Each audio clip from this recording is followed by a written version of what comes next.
turns out you've probably been using this plugin wrong this entire time. This is 3X Oscillator, and I'm going to show you exactly how and why I use this plugin in literally every beat that I make, so that you could start making your own Mike Dean, Travis Scott, and Drake OVO style basses that sound like this.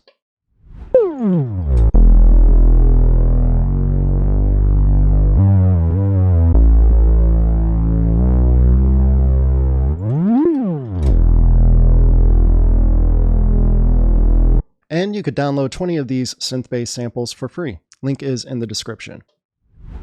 But this one setting right here is a game changer. This is the sampler that no one uses in FL Studio. It's the first part of 3 key sets of features you need to use to get your synth basses on point. So you'll notice this symbol right here is the same symbol as this right here. So if you click here, you open up the sampler. Now there's specific samples that you want to throw in here, but in general, you want to go to your FL Studio packs folder. So that's the main folder that comes with FL Studio with all of your sounds. And inside of packs, you want to go into shapes. And it's these first 2 folders that you really want to pay attention to. Inside of HQ, you have these weird clicking sounds, but really these are actual wave shapes. Simple, basic wave shapes, just like you would get inside of a basic oscillator. And right now we have one loaded up, which is HQ Smooth Inverted Saw number 2.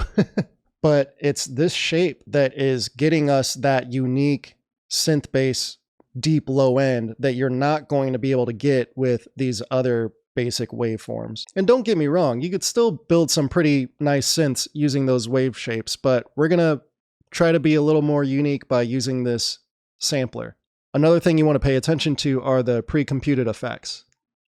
Right now I have the clipping turned on with the boosted. Let's turn that off so you hear what that sounds like, and you see the original wave shape is a lot smoother.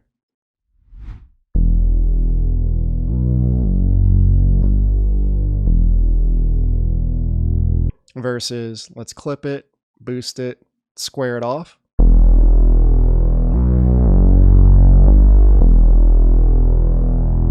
Gets a lot more aggressive, right? You can also use the EQ, the cutoff, the resonance, and the pogo knob to reshape this and fine tune it a little bit.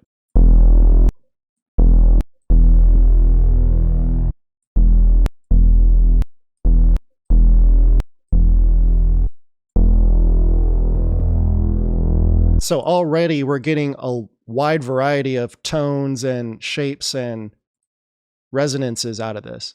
So that's feature number 1. Feature number 2, you want to go into the envelope section. So you want to click right here with this plugin cog icon, and that'll take you into these envelopes over here.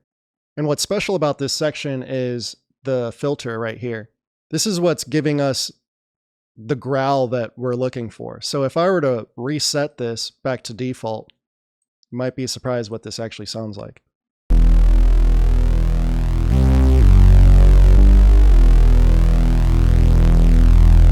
So it's super bright, super buzzy. So we use this cutoff filter to get that tone that we're looking for. Actually sounds kind of cool when we sweep through it. So I'll sweep through it for you.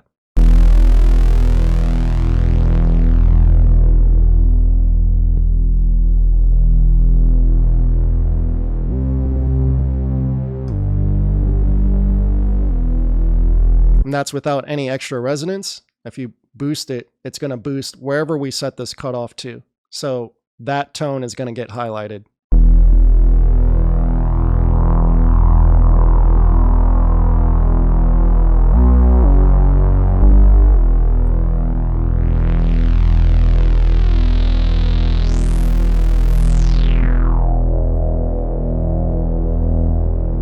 And that's just the basic low pass filter. There are some pretty dope filters in here. I feel like the SVF LP × 2, excuse me, that reminds me of an MS-20, mainly because of how juicy and resonant the resonance gets here. So if we boost this up, you can hear that crazy ringing tone in it.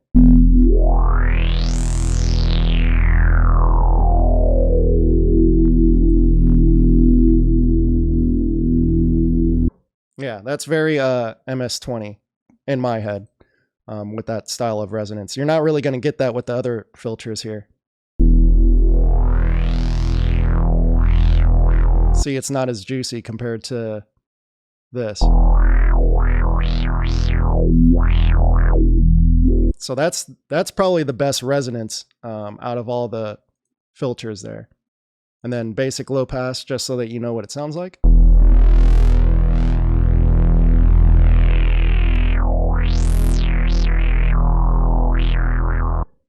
A little bit more than the regular low pass. I said that was the basic low pass, but that was ×2.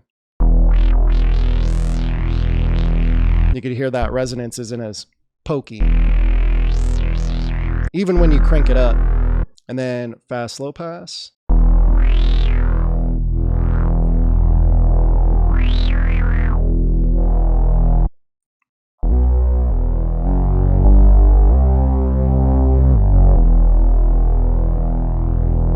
So those filters are really going to give you a lot of different tones that you'll be looking for. But you could take that even further with the Mod X and Mod Y.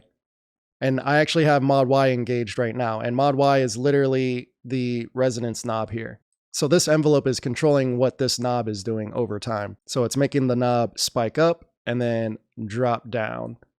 And you could see that in the shape here, spike up and then drop down. And it's doing it really quick. So if I were to eliminate it, versus. So that's how another way that you could change the tone using these envelopes.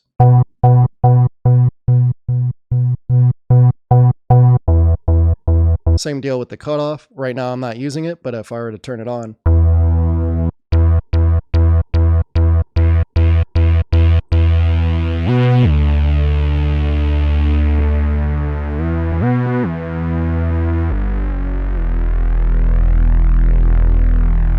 and you could also start to hear how this can turn into a Detroit style bass, which we're going to do in the very next video. I don't ever use the pitch envelope for synth basses. I really only use this for Detroit style and 808 style basses, which the 808s are coming in the third video. So subscribe if you haven't already.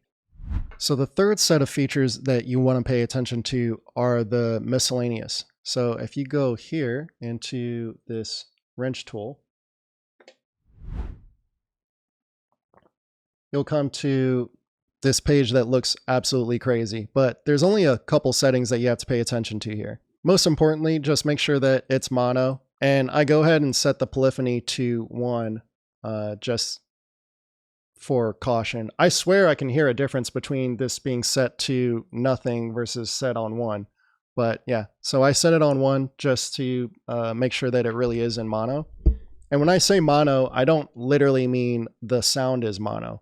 I mean, only one note is playing at a time so that you're not clashing notes. Make sure cut itself is turned on. That's usually there by default. And then adjust your slide knob however you would like to glide your notes. So right now I pretty much have this set exactly to this setting for all my synth basses because it tends to work pretty well.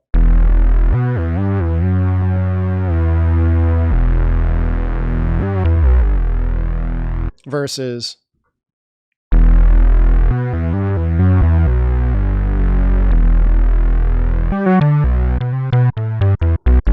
so you're going to have no legato there if you go really extreme with it.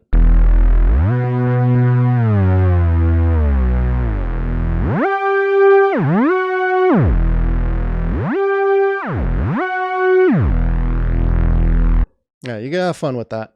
And now you want to pay attention to the key tracking here. So this will also adjust your Mod X and Mod Y according to the notes on the piano or the notes on your keyboard or piano roll. So if you play lower notes, you're going to have a darker sound depending on how you set your Mod X and Mod Y. So if I turn this to the left,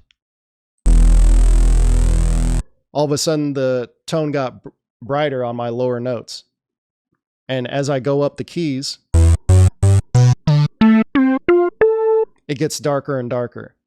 Now, if I turn it the other way, we'll get the opposite. So the brighter notes will be on top and then the darker notes will be on bottom. It's actually so dark that we're not getting any tone there. So let me play up the keys a little bit higher.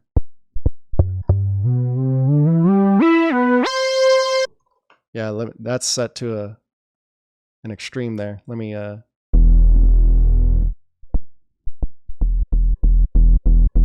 we go.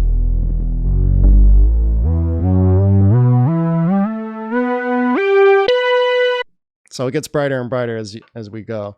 This mid slider changes where the effect actually starts. So right now it's set on C5 by default, and then you could adjust that down to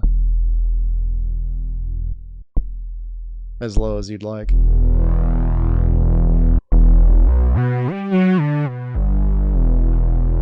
And that makes it so that you could actually have this effect engage and still have some tone. See, now it's a lot more obvious.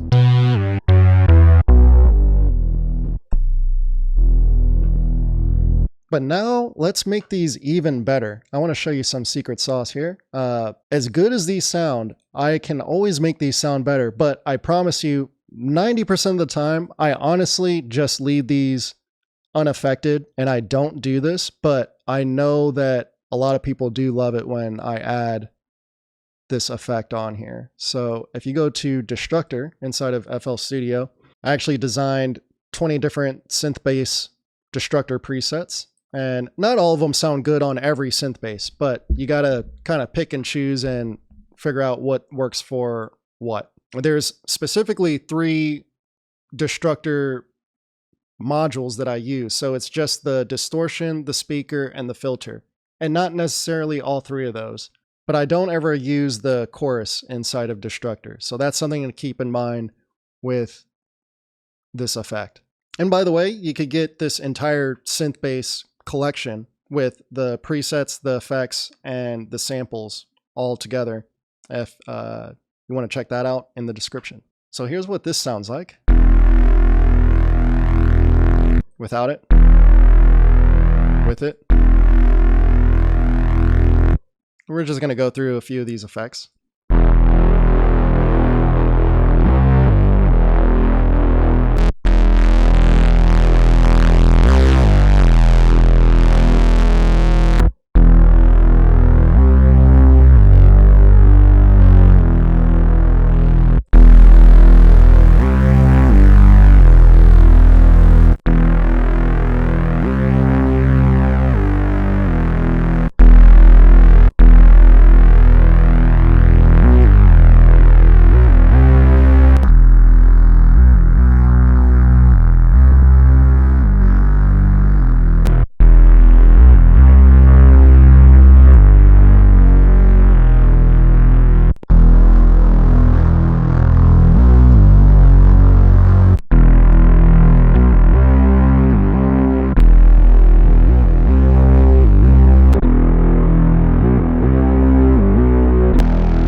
Double distortion on that one. That gives you a great idea on how to start making your own synth basses and affecting them. I hope this helps.